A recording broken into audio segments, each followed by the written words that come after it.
Pessoal, aqui quem fala é a professora Mariana, que vocês já me conhecem de outros cursos aqui do portal, vocês já me conhecem das aulas ao vivo, e hoje eu venho para vocês trazer um treinamento novo, que foi pedido pelo professor Luciano Augusto junto da sua equipe, que ele é sobre Design Thinking.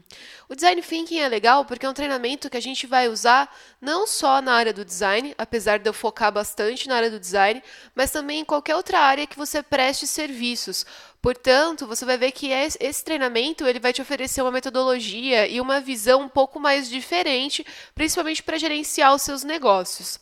Esse é um treinamento um pouquinho mais teórico, bem parecido com aquele treinamento que eu dei sobre conceitos de design, mas que eu espero que ajude vocês aí, principalmente para quem trabalha como freelancer, para quem de repente tem uma microempresa, para quem está começando no mercado, a ter uma visão um pouco diferente das coisas.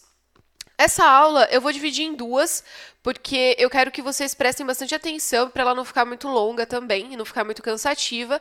E aí, todas as dúvidas que vocês tiverem, vocês já sabem que a gente tem o nosso fórum, que vocês podem mandar e-mail, enfim. E esses materiais eu vou tentar disponibilizar para vocês também aqui no portal, para que vocês tenham como consulta depois, para ler, reler, enfim, para conseguir aí se informar cada vez mais. Deixa eu mudar aqui a minha página.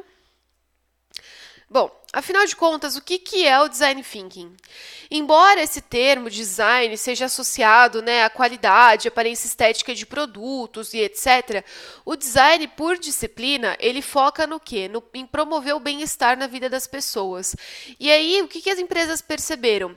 Que a maneira como o designer percebe as coisas e age sobre elas, tentando resolver esses problemas e tentando fazer com que as pessoas tenham uma qualidade de vida maior através das soluções que ele coloca, para os problemas da sociedade, você consegue abrir novos caminhos para a inovação, principalmente para a inovação empresarial.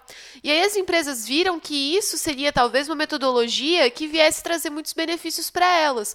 Por isso que elas começaram, então, a trabalhar a metodologia que os designers usam e a empregar esse pensamento dos designers. Por isso que se chama Design Thinking. O designer, o que é o diferencial dele? Ele costuma enxergar em um problema tudo aquilo que prejudica ou impede a experiência do usuário, seja de forma emocional, cognitiva, estética e que traz algum prejuízo para a qualidade de vida das pessoas. E aí, para isso, ele começa a enxergar todos os aspectos da vida das pessoas, como trabalho, lazer, relacionamento, cultura, entre outros. Por isso que ele consegue ter uma visão mais holística, uma visão do todo. E aí isso faz com que a sua principal tarefa seja identificar um problema e gerar soluções. E quando a gente considera todos os aspectos que englobam a vida de um ser humano dentro da sociedade, a gente consegue encontrar nichos e consegue encontrar oportunidades de inovação muito mais facilmente. O legal do designer é que ele entende os problemas que afetam o bem-estar das pessoas e entende que esses problemas são de natureza diversa. Então não existe só um problema para aquela única solução. Podem existir milhões de problemas e milhões de soluções que a gente consegue aí tentar resolver de formas diferentes para então melhorar a qualidade de vida das pessoas, como eu já disse. E que para você conseguir encontrar essas soluções e antes das soluções conseguir encontrar os problemas, você precisa mapear a cultura, os contextos, as experiências pessoais e os processos de vida de cada indivíduo que compõe a sociedade. Porque é só assim que a gente consegue identificar as barreiras e gerar alternativas para transpô-las. E você tem que considerar que a sociedade é composta por um público-alvo, por pessoas heterogêneas. Então, você nunca vai ter pessoas iguais. E justamente o fato de você conseguir trazer soluções que englobem esse público heterogêneo, soluções que agradem a maior parte dele, é que faz com que você consiga inovar e trazer um diferencial para aquilo que você está fazendo.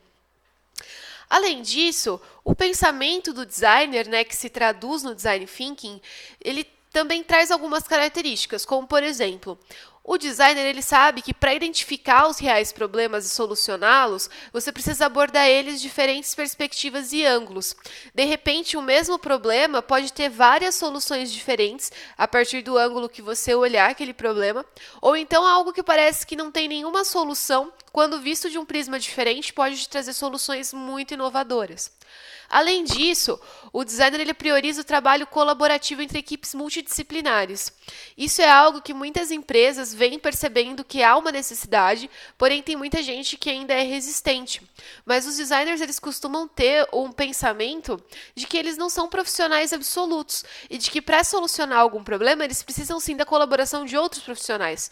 Por isso que as equipes que os designers trabalham geralmente não são compostas só por designers, mas sim por várias pessoas de outras profissões que vão vir ali agregar para que aquele problema seja resolvido. Isso faz com que o designer esteja sempre experimentando novos caminhos e aberto a novas alternativas. O erro vai gerar aprendizado e vai ajudar a traçar direções alternativas e identificar oportunidades para inovação. O designer ele sabe que durante todo o processo de produção de um produto ou de produção de um serviço, enfim, ele sempre vai encontrar erros, ele sempre vai se deparar com dificuldades. Só que ele não desanima. Ele pega essas dificuldades, ele pega esses erros, volta, olha o que pode ter acontecido para que isso ocorreu, e aí então ele tenta achar soluções para que esse erro não ocorra novamente.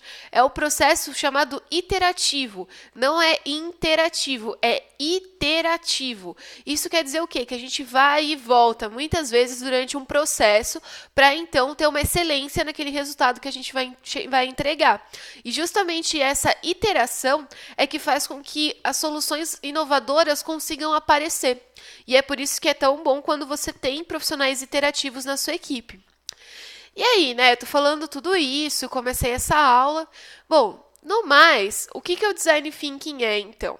Ele é a maneira do designer pensar que utiliza um tipo de raciocínio pouco convencional no meio empresarial, mas que pode sim trazer ali uma inovação também no sentido de organização e metodologia de trabalho de uma empresa. Esse pensamento nada mais é do que o pensamento abdutivo. Mas, Mário, o que é pensamento abdutivo? Nesse tipo de pensamento, a gente sempre busca formular questionamentos através da apreensão ou compreensão de fenômenos. O que é isso? A gente formula perguntas que vão ser respondidas a partir de informações coletadas durante a observação do universo que permeia o problema.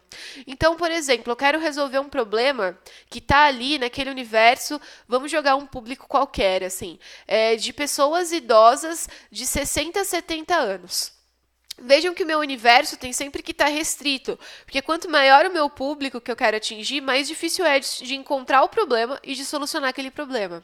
Então, dentro desse meu pequeno universo de pessoas idosas de 60 a 70 anos, é que eu vou conseguir, então, formular várias perguntas que tenham a ver com a vida delas, com os hábitos delas, com os lugares que elas frequentam, com as coisas que elas consomem, e ali naquilo eu vou encontrar um problema que talvez ninguém tenha encontrado ainda e que necessita de uma solução.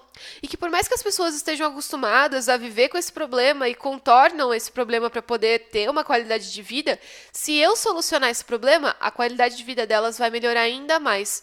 Então é pensando dessa forma, que é a forma abdutiva, é que a gente pega uma solução que não é derivada do problema, mas sim que se encaixa nesse problema. Foi o que eu falei. De repente, as pessoas elas já convivem com aquilo e elas nem percebem. Para elas é algo que já se tornou rotineiro, já se tornou normal, mas que é um problema. Então, a partir do momento que eu soluciono eles, elas começam a ver, poxa vida, como que eu não pensei nisso antes?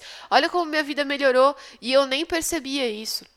É pensando dessa forma que o designer constantemente desafia os seus padrões, fazendo e desfazendo conjecturas e transformando essas conjecturas em oportunidades para inovação.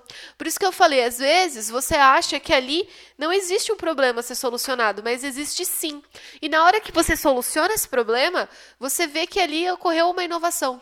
Porque era algo que até então ninguém pensou, mas que naquele momento alguém pensou, alguém fez e deu muito certo. E é essa habilidade de se desvencilhar do pensamento lógico e cartesiano que faz com que o designer se mantenha fora da caixa, como dizem por aí. É por isso que as pessoas gostam tanto de dizer que as pessoas criativas, não vamos nos restringir só aos designers, mas as pessoas que trabalham com criação em geral, elas costumam pensar fora da caixa, porque elas costumam enxergar coisas que nem todo mundo enxerga, mas justamente por ter desde cedo esse estímulo ao pensamento abdutivo. Vamos continuar. Opa! Mas só os designers que pensam assim? Então, se eu não for designer, eu não vou conseguir pensar dessa forma? Não. Esse pensamento, apesar dele vir da profissão do design, ele pode ser adquirido por qualquer pessoa. Basta que as pessoas comecem a pensar de forma abdutiva. E aí, com isso, você vai até mesmo estimular a sua própria criatividade, sendo você profissional da criatividade ou não. E aí, quando você fala sobre isso, você chama as pessoas que estão começando a ter esse pensamento de design thinkers. Ou seja, são aqueles que estão pensando como designers. Por isso que hoje em dia, o campo do design thinking é estudado também por administradores, por empresários, por economistas, enfim, por pessoas diversas que estão inseridas nas empresas, porque eles podem sim trazer para si esse pensamento mais criativo. E esse pensamento criativo, ele não é só foi adquirido depois que surgiu a profissão do design. Não. Esse pensamento abdutivo, criativo, ele existiu sempre. Sempre existiram pessoas criativas, pessoas inovadoras. E é justamente isso que fez com que a nossa civilização fosse evoluindo das civilizações primitivas, passando, claro, aí durante o seu processo pelo design vernacular, pelo artesanato, enfim, até chegar no que a gente tem hoje. Observar o mundo e gerar novas soluções abdutivamente é uma habilidade coletiva humana, mas que só recentemente passou a ser vista como algo necessário e que é algo que, de repente, necessita de um talento excepcional. Mas não, qualquer pessoa pode sim exercitar o seu pensamento abdutivo. Gente, por hoje essa aula é só. Eu vejo vocês na próxima aula para que ela não fique muito longa. Se vocês ficaram com dúvidas, podem nos perguntar, não tenham medo. Se a gravação não ficou muito lá aquelas coisas, eu prometo que eu vou melhorar. É que acontece que eu estou pela primeira vez gravando pelo meu Mac, então nunca tinha feito isso antes. Vamos ver se esse treinamento vai ficar legal. E eu agradeço a todo mundo que está aqui assistindo e que adquiriu esse treinamento. A gente se vê na próxima aula. Até mais!